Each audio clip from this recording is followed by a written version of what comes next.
po ang Good Morning Kapatid. It's 6:15 in the morning at oras na nga po para sa ating larga. At bago po mag-weekend, lumarga muna sa palengke si Laila para kumustahin ang presyo ng karning baboy. Laila, balita ko may pagbaba daw ng presyo dyan sa Pasay Public Market. Yes, isang malaking check na pink ka dyan, Angela Lalalala. Bonggang-bongga. Halika kuya, tumawid ka lang. Don't be shy. Oo.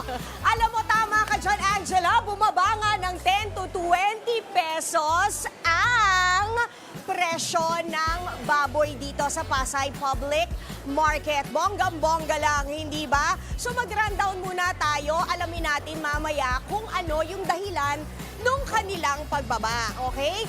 Kung noon ang kada kilo ng maskara ng baboy ay 310 pesos, ngayon 300 pesos na lang. Ang kasim naman, nasa 380 pesos noon, ngayon 360 pesos na lang. Ang pata, 330 pesos, ngayon pack to pack sa 310 pesos.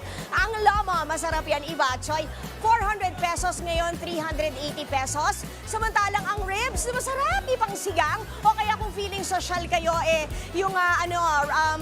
yung Chinese style na ribs, hindi ba?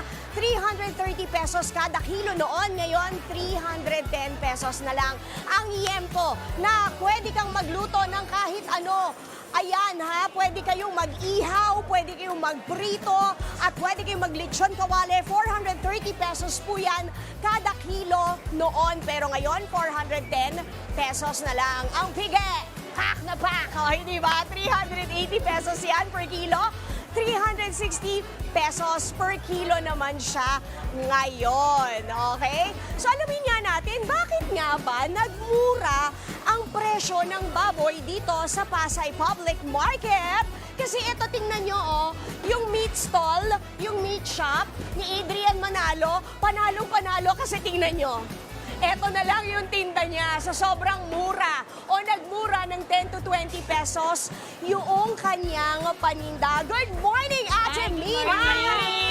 Di ba hyper na hyper? Teka, kailangan siguro mag-vocalize tayo. Good morning sa inyo!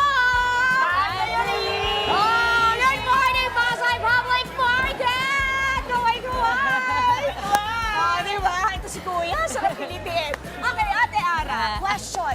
Bakit nga ba nagbaba o bumaba ang presyo ng baboy? Ano yung dahilan? 10 to 20 pesos, di ba? Baka medyo maraming stock ngayon ng baboy siguro. Oo, pero sobrang. hindi naman bigla ang 10 to 20 pesos. No. Oo, Hindi. Paano nangyari? Unti-unti ba? Unti-unti, tagpa 5 pesos baba. Ah. Hindi naman po. So kumbaga ngayon, suma total na 10 to 20 pesos yung pinakang ibinaba ng baboy. Yes, apa. Pues, saan ba kayo nag-aangkat ng baboy? Saan nyo kinukuha yung baboy? Kayo ba ay rekta sa mga farm? Yung tito ko, rekta sa farm. Kundi sa Pampanga, Batangas. Si tito mo, si Adrian Manalo? Hindi po. Hindi pa rin? Iba. Sino ba si Adrian Manalo na may-ari ng stall na to? Okay, so diretso sa farm. Apa. Ngayon, kunyari, yan, kasi di ba nakita ko nga, napansin ko na yung stall mo, konti na lang ang karne, nabili na lahat. Apa. Paano yun? Pag gusto ko pang bumili ng maraming kilo sa'yo, ano Marami naman tayo makukuha na ng ibang tendera na pwedeng magbigay at mabibigyan pa rin. Yung mga suki mo at yung iba pang mga customer na Yes. gustong bumili. Apa. Paano yun? Paano yung tubo mo nun kung kukuha kayo sa mga katabi? Katulad nito, si Kuya. Yan. Meron naman po na may konti lang naman po na difference ng pagkuha ng baboy. So papatungan niya lang ng konti para ikaw rin kumita. Kumita Ay, ng tulungan. konti. Gusto ko yan. Okay, sige. Ate Mina, Po. sino naman tong pogi na tong katabi mo? May husband. Oh, my husband. Hello, my husband. Ano pangalan ni my husband? Rodolfo Limbo. Rodolfo. Ikaw, ano ang pangalan mo? Bobby na nagbebenta ng baboy. Pero hindi ka naman mukhang baboy. Pogi-pogi yan, Rosy Chicks. Okay, gusto nyo bang maglaro? Maglaro muna tayo, pampalive, pampahuhay lang, ha? Ang tawag dito ay lutong baboy, lutong bahay. So, ibig sabihin, mga luto na may O, lutong baboy. Para Ayan, sa kung ano yung mga baboy. luto na baboy Baboy ang ang sangkap. sangkap. Ikaw ba nagluluto ka? No. Ikaw? Yes. Ako, sige, tulungan ko. Ikaw, Bobby, nagluluto ka. Sige, ha, sige. So, meron lang tayong 30 seconds. Dapat, sa loob ng 30 seconds, makakapagsabi tayo ng mga ulam na baboy ang sangkap. Okay. Okay? Bawal maulit. Kasi pag naulit, talo na. Okay? Okay. So, kayo ba magka-team? Ah, Kasi parang parang love team ang nangyari. So, Bobby, tutulungan mo ko rito ha. So, si my husband, at si Mina, at si Bobby and Laila, yung magka-team ngayon. Okay, ready? Timer starts. Teka, sandali. Sino mauna? Bato, pick muna. Bato, pick. Ay, ikaw ang mauna. Okay, sige. Timer starts now. adobo. Sinigang. Caldereta. Pochero. Igado. Lechon kawali. Bicol. Lechon paksiw. Afritada. Lechon. Caldereta. Lechon sisig. Dinakdakan. Adobo. Naulit na po. Isa pa, meron pa. Sige, Inihaw. Barbecue. Barbecue, correct. Ano pa? Bopi. Spare ribs. Chinese spare ribs in Tausi. Mayaman Ano ba? na. Okay. Lechon So, paksiw. sino nanalo? Nanalo si Mina.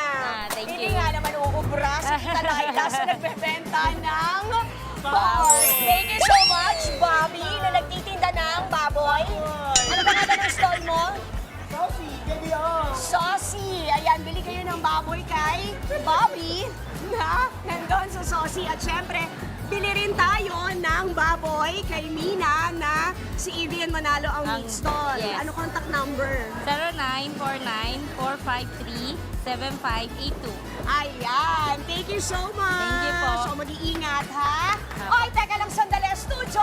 Ano ba itong nababalitaan kung meron tayong pa-videoke at hinahamon niyo ako?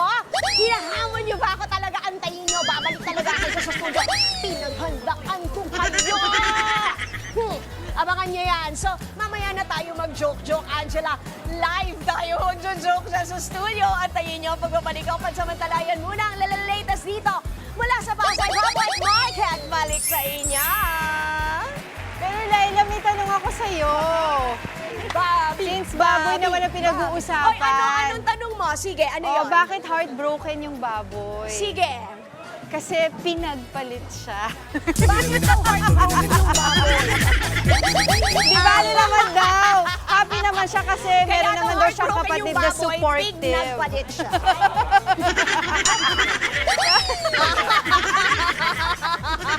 Maraming Puputulungan ko salamat, sa'yo, Angela, Laila. pero abangan mo, may gante ko sa'yo mamaya. Bye, Laila! Mga kapatid, Angela Lagunsad Castro po para sa komprehensibo at makabuluhang balitaan at talakayan. Mag-follow at subscribe na sa social media pages ng News 5.